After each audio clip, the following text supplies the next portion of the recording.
Hey everyone, it's Matt Donaghue and my partner in crime, Hamilton. Kenneth Hamilton, with Mission Financial Planners. Even though we're showing you this beautiful house and really lush green yard, which for Ken and I is like, oh my gosh, that's definitely not San Antonio in August. There's no way. Um, which is where we're based out of, depending on where you may be watching this from. Maybe it does look like your front yard in August. But we're going to talk about college planning today. And maybe more importantly, we're going to talk about it from a strategy standpoint. A lot of people get into college planning and they start thinking, oh, I got to put money in a 529. That's probably the only time you're going to hear us mention 529 plans in this call today or in this webinar. And the reason why is a lot of families don't even know that there is a whole system behind the college application and funding and scholarship and loan process that can save you literally hundreds of thousands of dollars if you are working with someone who can help you navigate that process. And that's why there's a picture of a home here. A lot of retirees end up going into retirement with mortgages. Almost half of Americans between 60 and 70 are going to have a mortgage when they retire. And almost a third of them think it's going to take at least 8 years. And almost 20% of them just accept that they're never going to pay off their mortgage, that they're always going to have one. Well, a lot of those families, certainly not all of them, because you never know everybody's circumstances, but a lot of those families, the reason they still are carrying that mortgage debt is because they use that equity in their home to fund an education for their child or children. And potentially they didn't have to, but maybe they just didn't know how the system really works.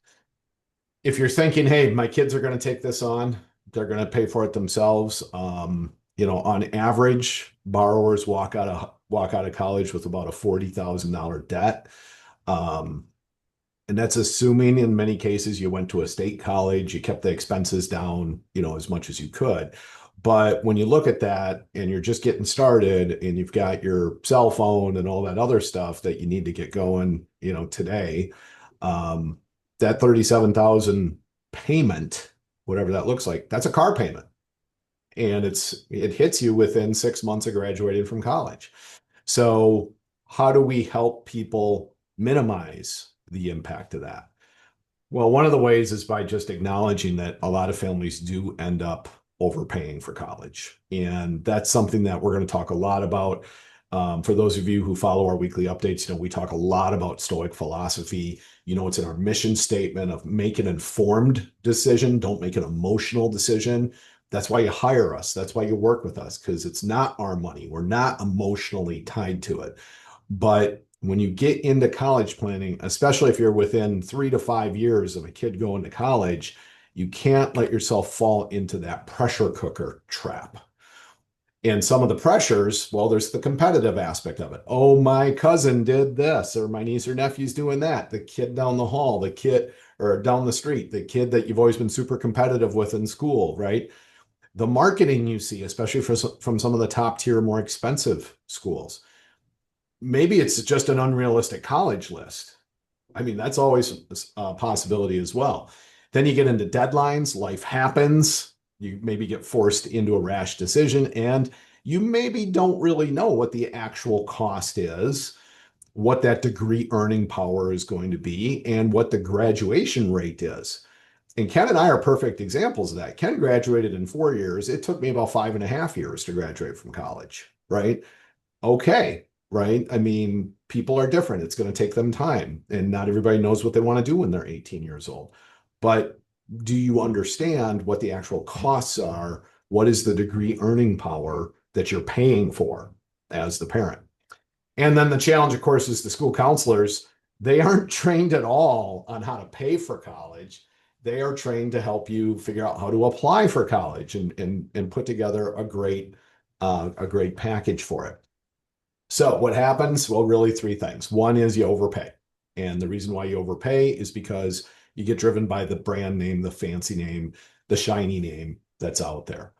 Second thing then is so you're overpaying, how are you going to pay for it? A lot of people, as we started off with the picture of the home, they tap into their home equity or they take out just a big second mortgage of some kind. And then the third one is, oh, I'm going to use some of my retirement funds to pay for it. Okay, now potentially you've blown up your retirement and or you're going to have to work longer. That's not a plan. That's not a plan. And even like I said before, if your child is 3 to 5 years out from this going to college, it's not too late to start working through this. So again, I'm Matt Donaghue. This is Ken Hamilton. We're going to talk about 4 different ways you can go about cutting college costs. And folks, the key really is how to avoid overpaying. I dropped in the chat as we were getting going, the 4 keys to cutting college costs, and then the Savvy Parents Guide to Cutting College Costs. Excuse me, an article in there that is about 7 different ways you can go about doing it. If you want the handout, let us know. We can send you a copy of the handout. We're happy to do that as well. And then if you want to go through an expected family contribution analysis, we're happy to provide that analysis for you. So Ken, how do Yes, people sir. become empowered college consumers? Well, by making it this far into the video, you are already on the right path. But really, it's becoming informed.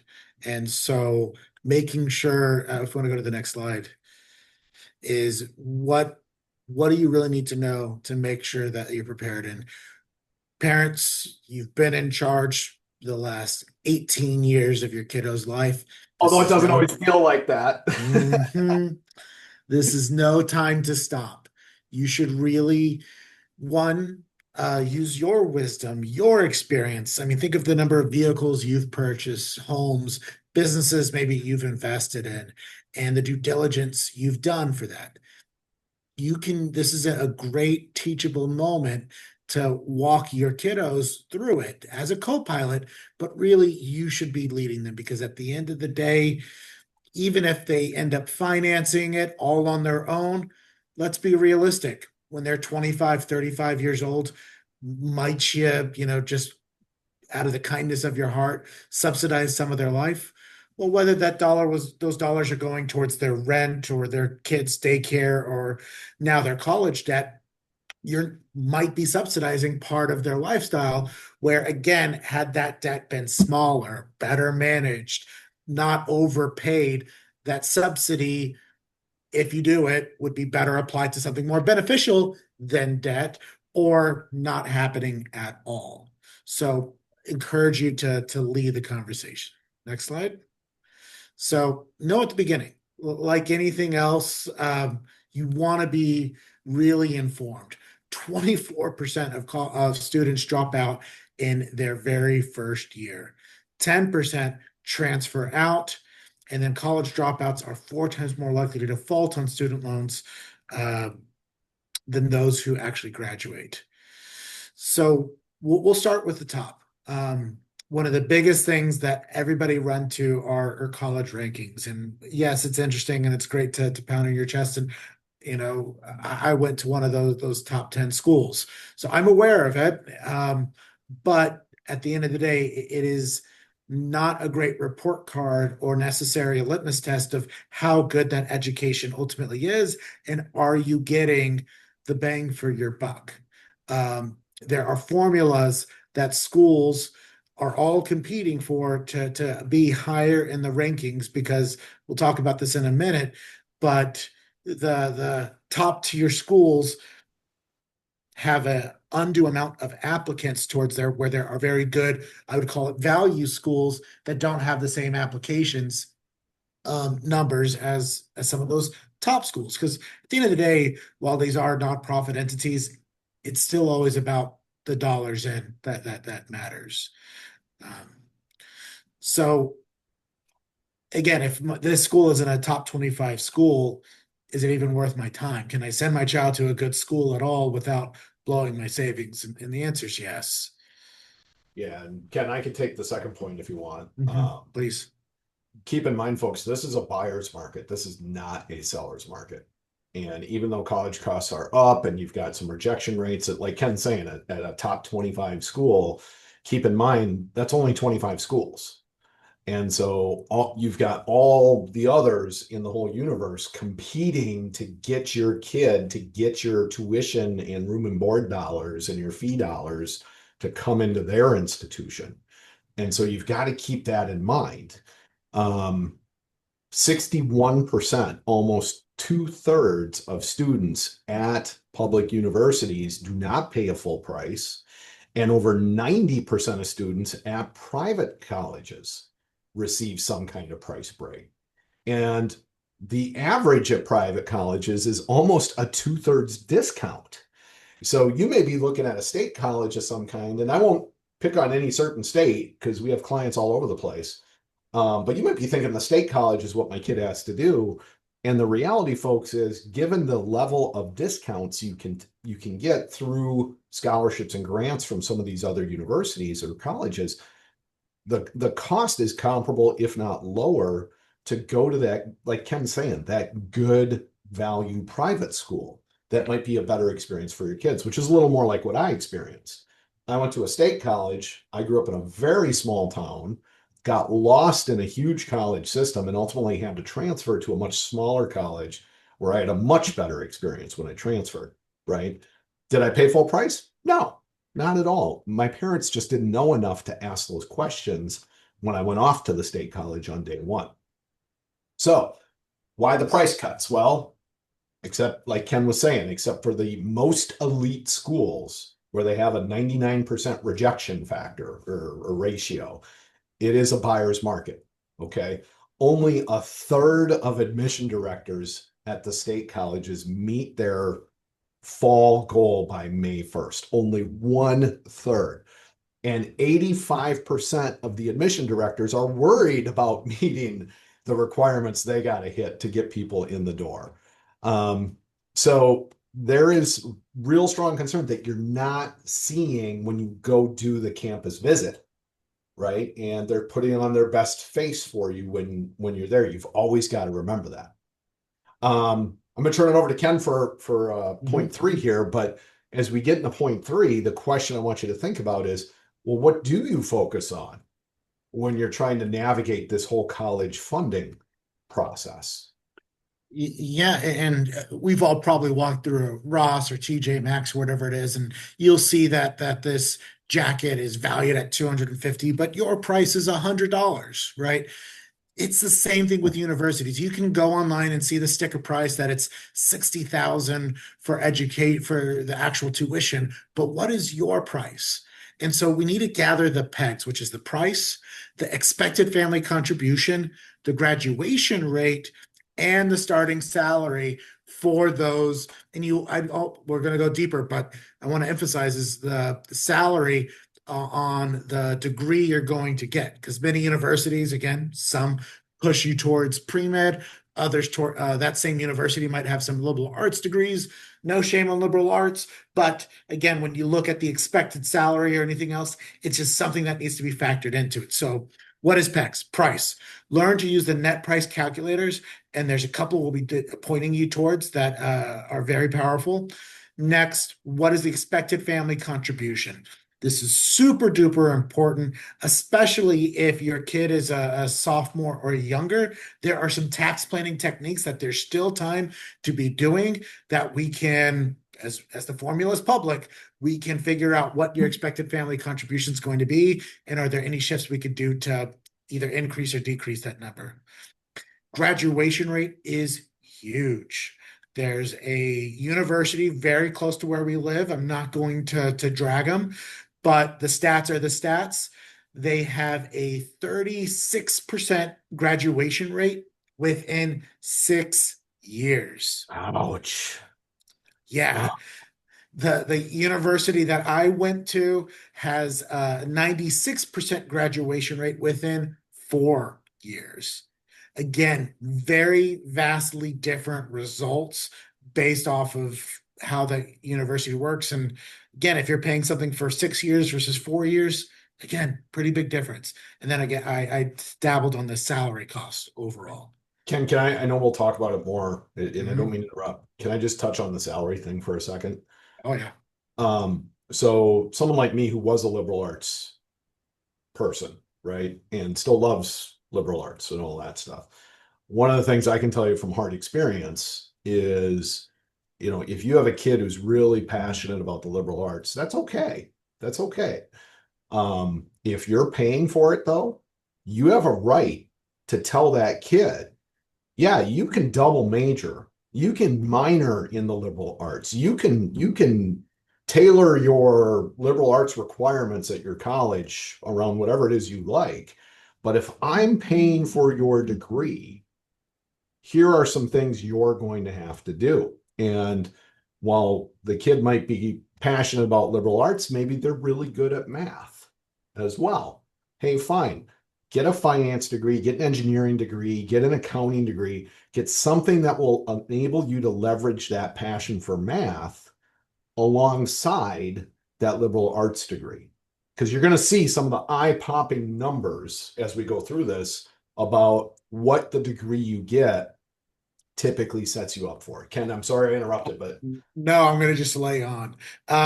What is university? What is a degree for? It is to prepare you for the career for the rest of your life, while also grounding you out as a human. We could all, mostly, I'm sure we could all agree on at least those facts. And so I've had, I don't know, 3 dozen powwows with some of my clients' kids, and my first question is where do you want to live, and what does a typical workday look like for you? And just based off that question, I asked them to fast forward, you're your parents' age. Where do you want to live? What do you want your day to day look like? And from there, I asked, want them to reverse engineer of, well, if you're living on this side of town, those houses are $750,000. What kind of salary do you need to float that kind of house? Oh, you're living on this side of town. Okay, it's a $300,000 home now. What kind of salary do you need?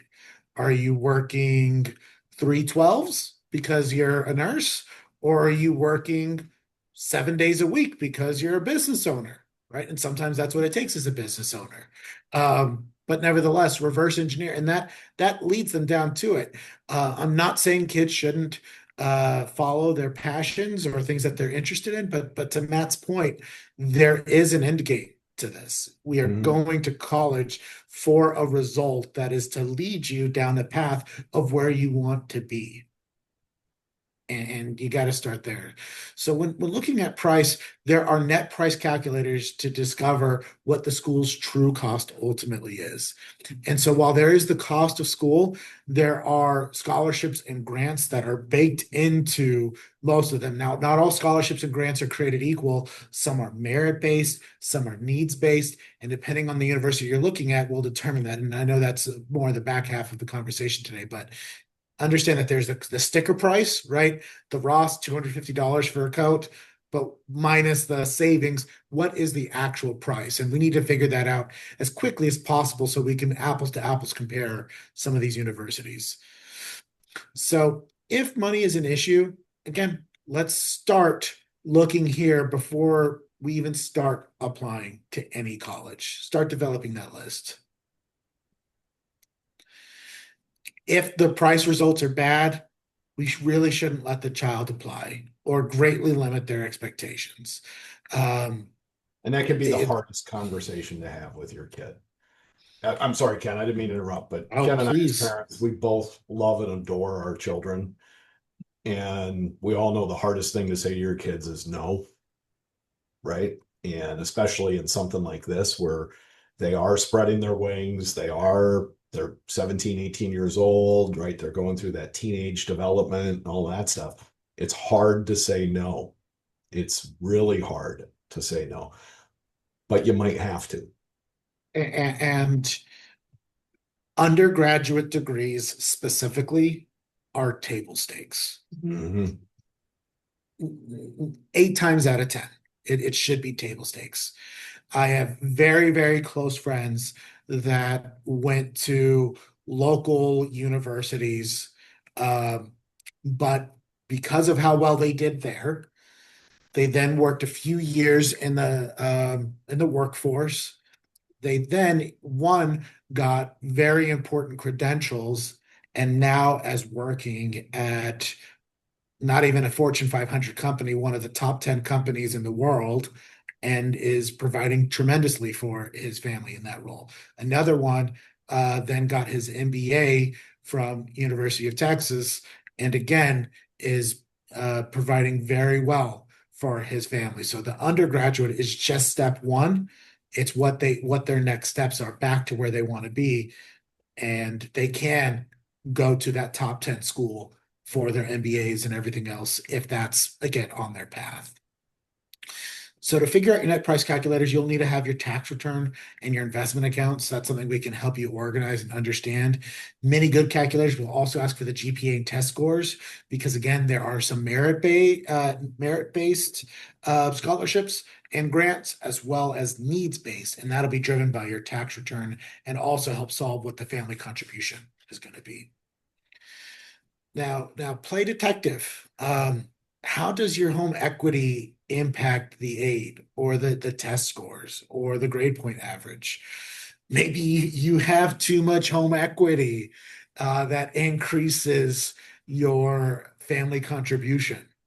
While again, there are ways and things that myself and Matt are privy to that we can help adjust some of those numbers, but these are all levers. Let's see what they where they get us. And so where to find the calculators?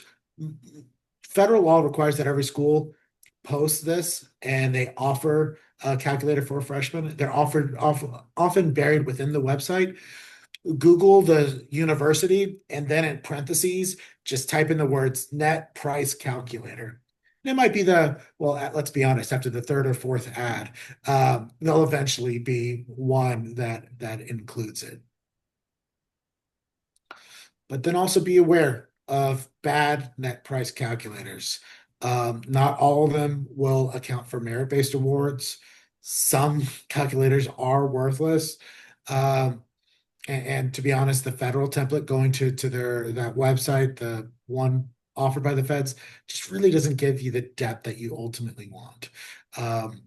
Push come to shove, if one of the universities is high on the list that you can't get the numbers, reach directly out to the admissions office. As Matt started the conversation, most of these universities are looking for motivated individuals. And the fact that you even reach out to admissions, I am very close friends with an admissions counselor. The number of ways that you contact a university, taking a tour, reaching out to the admissions office counts as a check, which increases your probability of acceptance as well. So, So so, so funny story, Ken, along those lines. My youngest was born on the campus in the college hospital for Rutgers University in New Jersey when I was working on Wall Street. And she always jokes, she's 9, right? So who knows what'll happen, but she always jokes about she wants to go to New Jersey for college. And I just tell her, I'm like, hey, we'll go up there, we'll visit Rutgers, and you'll make a point of telling them you were born on campus. There is no way on earth that an admissions counselor won't remember that story if it's part of your application process. And like Ken says, if you are checking the boxes to demonstrate to them that you're serious about attending their school. So just, we'll see. We'll see. hey, Rutgers is a pretty good name for y'all's first family pet as a There you go. There you go. yeah. So if you see these icons, run away. It is the dead giveaway of a bad net price calculator. So if you see this, the way it looks, just go ahead and move on or dig and trying to find a different one. Um, but this comes back to the next one. So one is what is a reasonable guess of what you might pay for the university? But let's dig down to you. What is your expected family contribution? So most people have heard of FAFSA.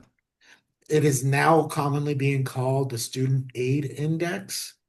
Um, Things to be thinking about is what is your reportable income? And I'm going to emphasize on reportable, and that's W-2 or 1099 income. There's other income sources that don't fall onto that register. You have non-retirement monies, education accounts. So the 529 that everybody told you to start up when your child was born counts towards this equation.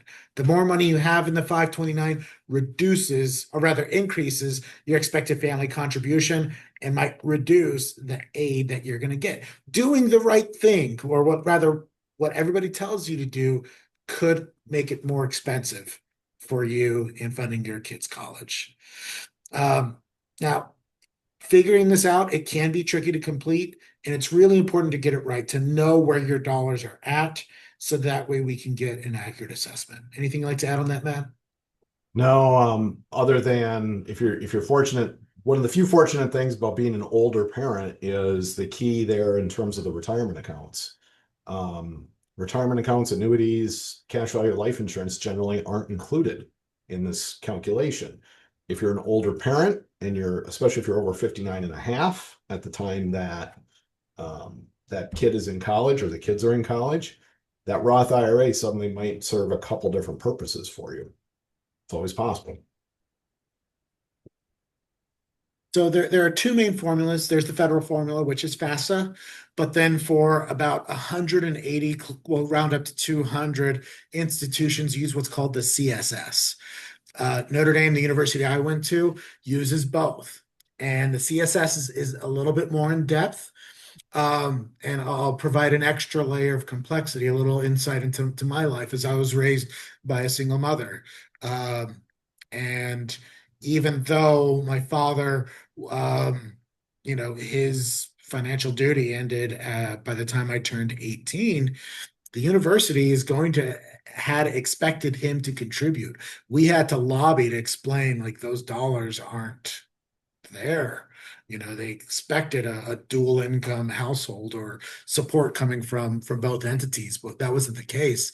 And so understanding how these applications are similar and different is part of the thing to be looking for, and ask the universities which ones that they're going to be utilizing.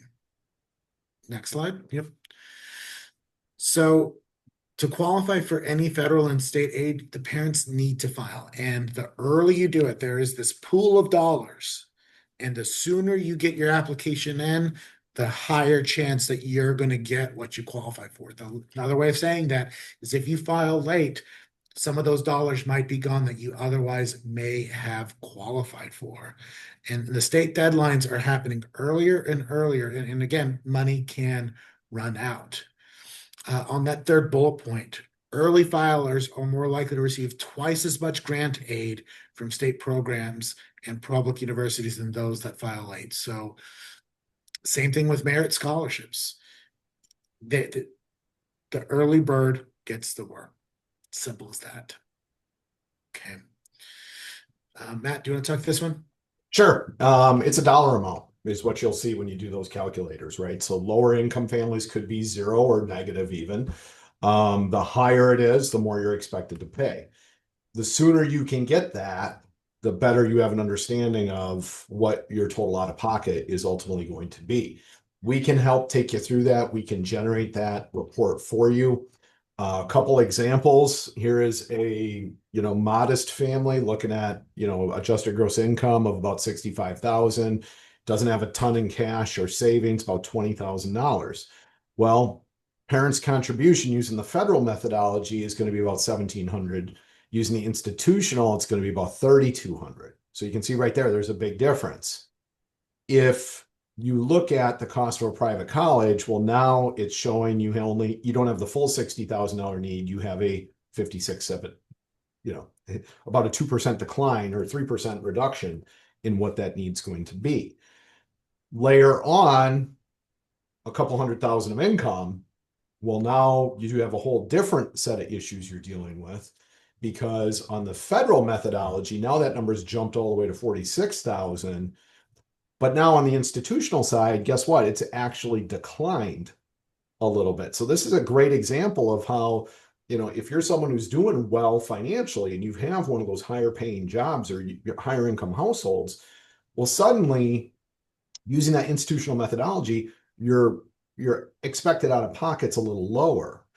Go back to the actual cost calculator, right, that the school's got to offer. Now suddenly you're getting a much more realistic picture of what it's going to cost.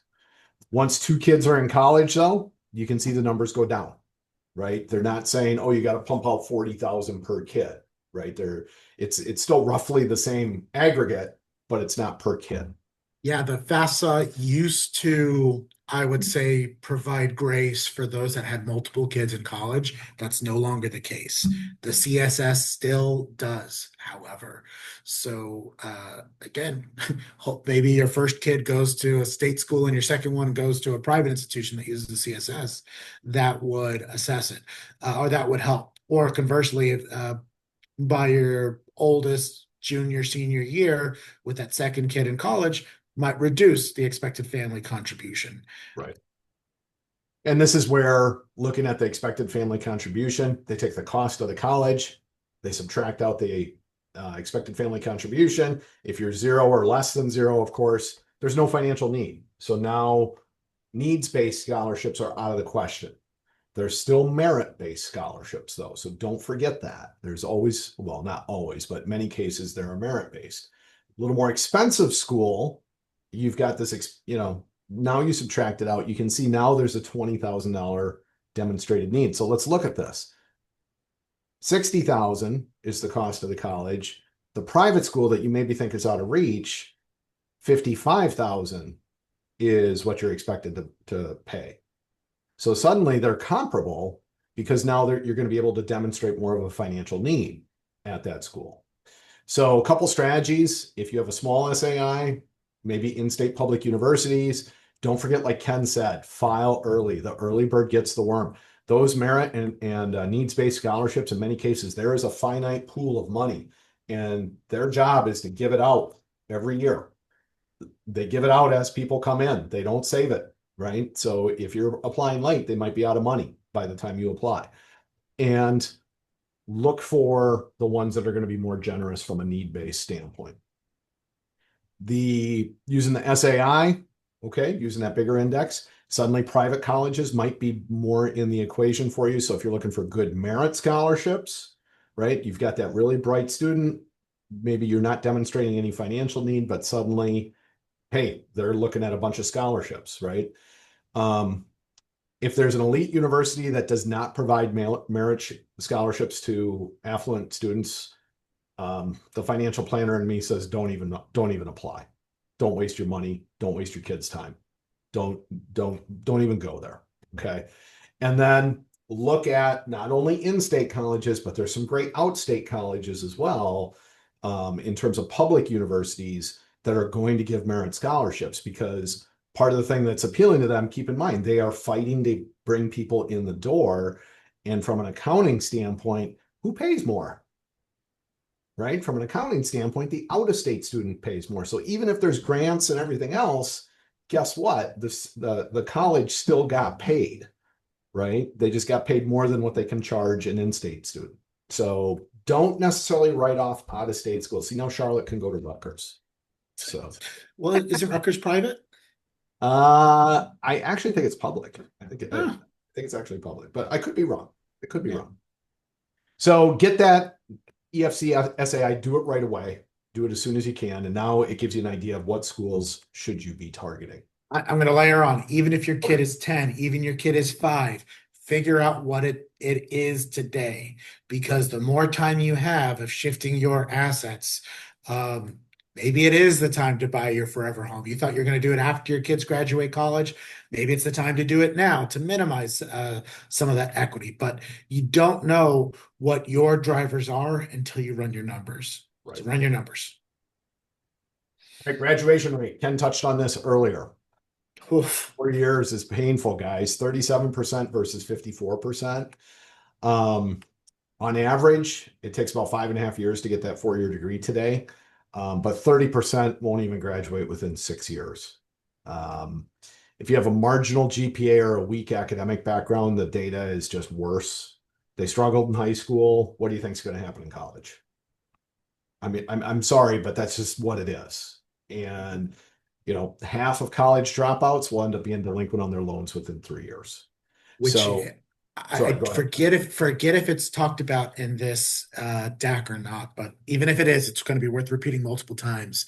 Today, the way that college loan is categorized, Bankruptcy does not absolve you from that debt. Right. Right. You can rack up $100,000 in credit cards and pay 5,000 and deal with bankruptcy. But on the other side of it, that's all you had to pay is the 5 grand. With student loans, there is no restructuring. There are no bankruptcy protections for it. So taking loans are of the utmost importance to be crystal clear of what you're signing on for.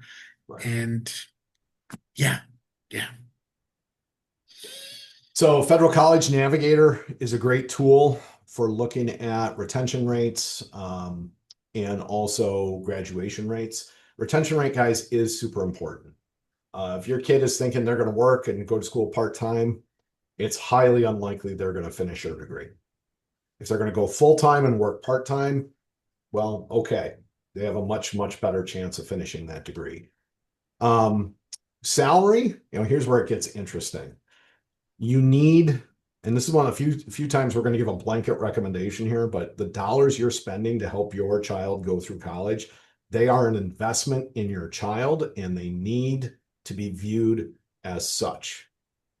If you're spending the money, what is the return on investment that's going to come back from that money? You cannot just take the kid's word for it. You just can't. So here's a couple examples for you. Here's University of Virginia. You'll see on the far right here the ROI for some of the degrees. Okay. So first one, just off the top of the list, aerospace, aeronautical, and astronautical engineering. The ROI after completion adjustment in the middle there is about 1.5 million. Go down to anthropology, it's 127. I can tell you what, as a liberal arts guy, anthropology is fascinating. It is fascinating, but think about what we said earlier. If the kid's great at math or science or something like that, and they've got this passion for this liberal arts thing as well, folks, guess what? With that high of an ROI, believe it or not, it might be worth the 5th year for them to double major. Because at least now they have the option to continue this path, even if they don't right out of college. But take a look at the third to the bottom, chemistry. One would believe that that is, Yeah. one that would provide opportunities. Well, it has a negative ROI of Yeah. Biology, 35,000. right? I mean, who would have Mhm. thought, Now, right? chemical engineering on the other side is Yeah. 1 million versus versus 35. So there's definitely some nuance and some art to figuring this out of what makes the most sense. Yeah. And here's an example for Texas A&M. And you can see here, you've got uh, the Trends. same Yeah. variance. Yeah. Mhm. The highest paid one on this list is the biomedical medical engineering, right? So if I'm looking at, let's see, that biomedical, or here we go, business administration, management, and operations, 751,000. Business commerce general at University of Virginia is over 2 million. Might be worth exploring why are students from Virginia making so much more money over the course of their career than someone from A&M. It might be worth exploring. I'm not picking on you Aggies who are out there, but you might want to take a look at that. Okay. Ken mentioned master's degrees earlier. The ROI on master's degrees really, really, really depends on the field. Okay. You go into something like engineering or finance or, legal, right? You're looking at a pretty good investment. You go into film, video, and photographic arts, fine and studio arts. There's a reason that a lot of aspiring filmmakers and actors, actresses, dancers end up waiting tables for a long time because it doesn't pay much, right? They got to make ends meet. So, this is something where, oh my gosh, look at me, the history degree, right? Negative 300,000. That's the thing though, is what are you going to do with the degree and why are you doing it? And how are you paying for it? That's what you need to think about. Okay, another ROI resource is the Federal College Scoreboard. That can be a fantastic tool to use as well to give you an idea of the average annual cost, plus then the median earnings. So if your kid qualifies for financial aid, does that impact at all the other money resources that are available? And hey, let's talk about that. Why will my kid qualify? Well, there's four main types of aids. There's grants, there's scholarship, there's loans, and then other private loans, right? Other borrowing options that might be available. Keep in mind, grants and scholarships, like you'll see on the next slide, do not need to be repaid. Grants are mostly need-based. Scholarships are mostly merit-based. Okay. Grants usually come from a governmental source, state or federal. Scholarships can come from anywhere, though. Ken and I used to work really closely with an insurance company that if you had an insurance policy with them, each kid was eligible to apply for an $8,000 scholarship for school. And part of the reason it was such a great scholarship was, what was the number, Ken? Only like 1,200 people applied for 400 scholarships every year or something like Yeah, that, yeah, it was right around a 30 to 40% acceptance rate. which is wild, right? I mean, Hmm. private scholarships are usually extremely competitive. You're talking like single digit acceptance rates. So there's other scholarship opportunities that are out there that people maybe just don't know about. Do your research. Google, Chat GPT, whatever AI tool you're using, those can really, really help you in terms of trying to figure out what's there. Getting into loans now, you can see what's on the screen here, and I'm not going to go into that, but I had a conversation with a good client whose kids are getting ready to go off to college, and they're both going into a high-paying field. Bright kids, good family support, strong network, right? The whole thing. So they'll probably do very, very well. Um, but the parents are concerned, how are we going to pay for this, and how are we going to help them? Well, these kids are going into a high enough paying field that even if they don't get the merit scholarships, what we talked about was loans. And whether you go direct subsidized or unsubsidized, or you do use a direct plus loan, keep in mind the unsubsidized stuff, typically the interest is accruing while the student is in college. And so if you as the parent maybe can't afford to pay the whole bill, maybe you can pay the interest on the loan while they are a student. And then that way, all they're faced with when they graduate is paying down the principal on the loan. In today's high interest rate environment, that could save everybody hundreds of thousands of dollars. It saves you hundreds of thousands from trying to put out for the full cost of the education. It saves them hundreds of thousands in potential interest that they have to pay off on that loan. So there are loan options out there. Could you look at a home equity loan? You could. Could you go for a private loan if you have really good credit? You could, right? You could. You might have better uses for that home equity loan. You might have better uses for things to take out, to use your credit on to take out private loans, but those would always be an option as well. Ken, do you want to talk about the breakdown between scholarships and grants? Yeah, there's a ton of different sources, and many of these are not being fully taken advantage of. So there are the federal grants and scholarships, state colleges, but of course, private makes up about 10%. So when it comes to federal aid, grant and work study jobs, I took advantage of this. I worked for the Office of Information and Technology, and basically my job was to deliver projectors and to teach professors of how to mirror their laptops. And outside of that, I was studying. It was the greatest job. Other fun perk is I had access to the golf cart because I had to drive the projectors around campus that I totally never used for personal use. So don't worry. I can But imagine 19-year-old Ken with the golf cart on Notre Dame's campus. Who absolutely. needs a ride? Yeah. So then with federal aid, again, there are loans for students as well as for the parents. And then there's tax credits that can be taken advantage of. But again, that determines it's going to be dependent upon your income, which again, why we need to figure out and run some of your numbers first to see what you qualify for, because you might be right on the edge. And if we can get you on one side or the other, could make a big difference. Now, Pell Grant is the largest federal grant program, and most eligible households have incomes of less than 70,000. The maximum grant was just over 7 for that school year. Now, the state sources of college money, now this varies widely from state to state. And really, what you should be doing is Googling the National Association of Student Financial Aid Administrators to find out about your state. Now, most of these go to low-income students, but some of these grants and sources are going to be based on merit.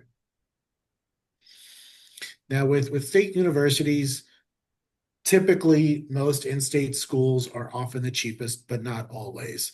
One of the other things to be thinking about are not just the tuition cost, but the cost of living, right? Living in downtown Austin versus University of A&M San Antonio on that side of town, the cost of living is wildly different.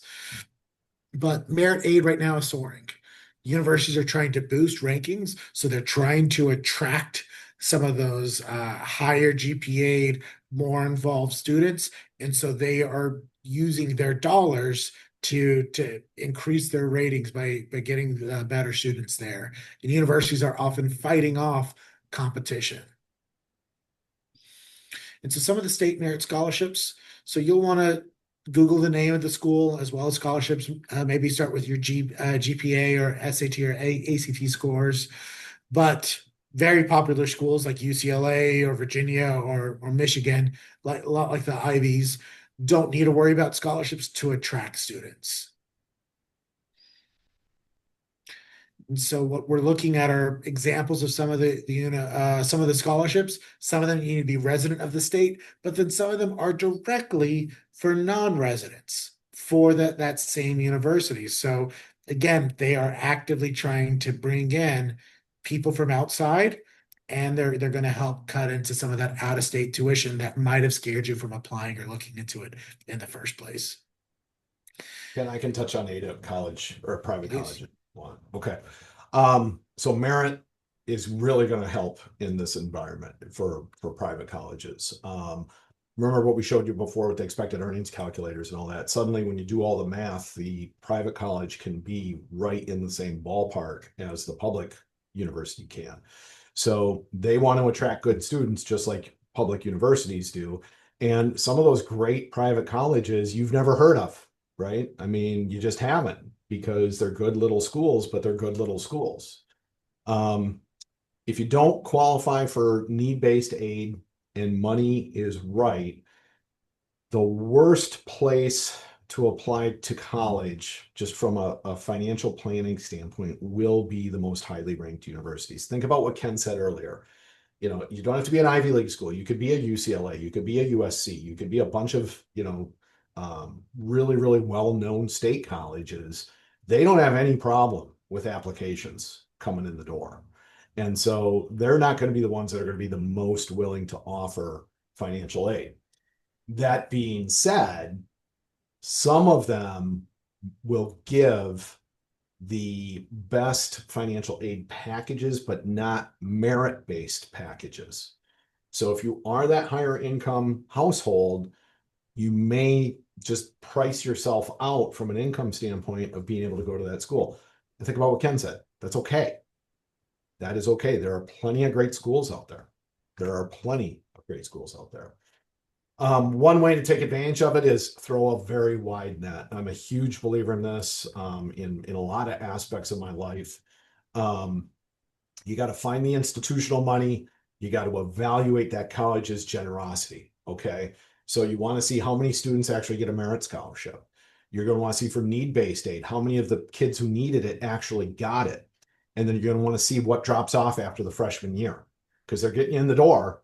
And hey, if you're a good student, you're going to stick around. If you're not a good student, you might be transferring out anyways. But they probably already know that, which is why some of them, well, not probably, they do know that, which is why some of them won't offer as generous aid in year 2, 3, and 4.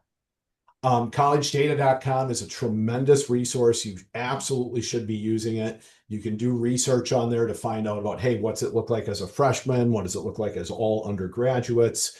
You know, and just as a perfect example here of, and this is a nameless school, you can see freshmen, 416 financial aid applicants, 344, 82% had a financial need. All 344 got financial need. Okay, that's as a freshman.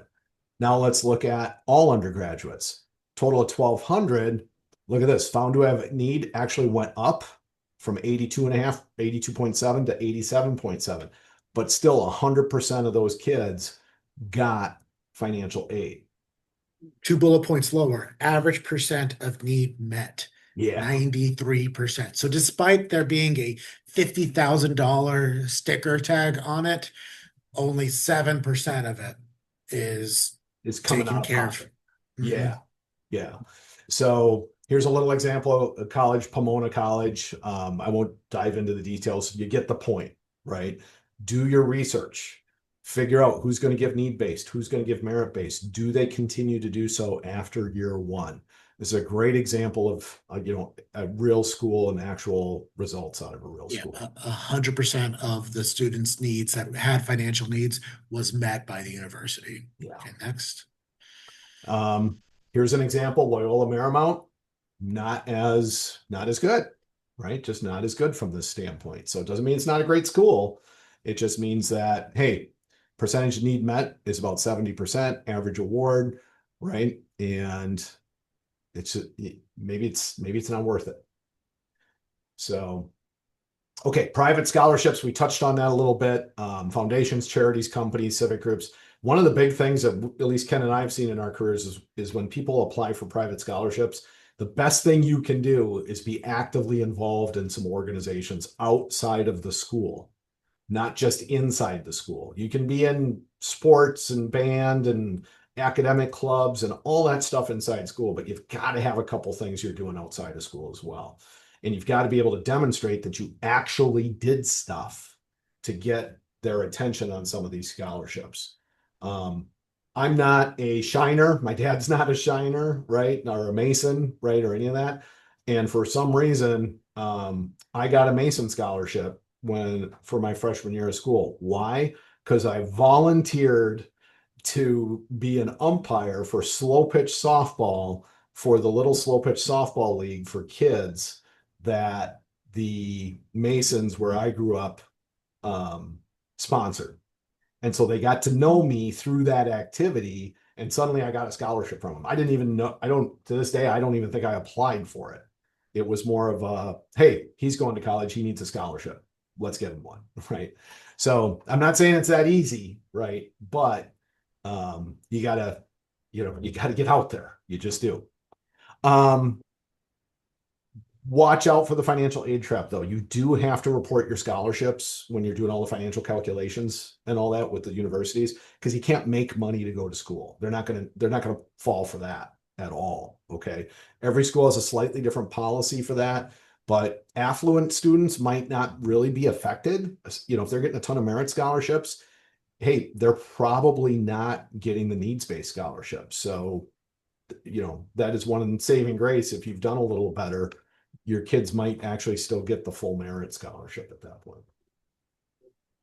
Okay. Ken, you're really good at this. Take us home. What do we do? So on back to the original problem. Families traditionally overpay for college, take on too much debt, and hurt their savings or retirement plans because they've tumbled unprepared into the late stage college funding pressure cooker. So remind yourself, follow these four steps. You should be leading the conversation and the college selection process. It is a teamwork. They should not be bringing a report to you together. Both of you should be doing the research. And this is a great learning moment, teaching moment, where you can show them how to do the research, how to crunch the numbers, how a majors would lead to a certain kind of job or role, which leads to a certain level of income. And at that level, how much income is left over after you're paying your student loans? I would say one of the most important is gather your pegs, really understand what your expected family contribution is going to be, and know what those opportunities are. But again, figuring out the financial aid as well. So, step one, develop your college funding strategy now by we're letting us work your numbers, see what it would look like in the FAFSA or the SAI, and talk about what universities make the most sense. It's all about timing. The sooner you can start, the sooner you can measure, sooner you can figure these things out, the sooner you can make adjustments. So Yeah, let's meet, let's talk. We'll collect some data. We'll go from there. And yeah, Matt, anything else? No, that's it. Like we always talk about, make an informed decision. Part of that process is making sure you're informed, which means you got to get involved in the process sooner rather than later. So thanks for everyone who attended. We dropped the handouts in the chat. And then we will get this posted to our YouTube channel, hopefully within the next 1 or 2 business days. But if you do have any questions, feel free to reach out, 888-339-0093. You can always send us an email at admin@mfplanners.com as well. Thanks again, everyone. Have a great rest of your week.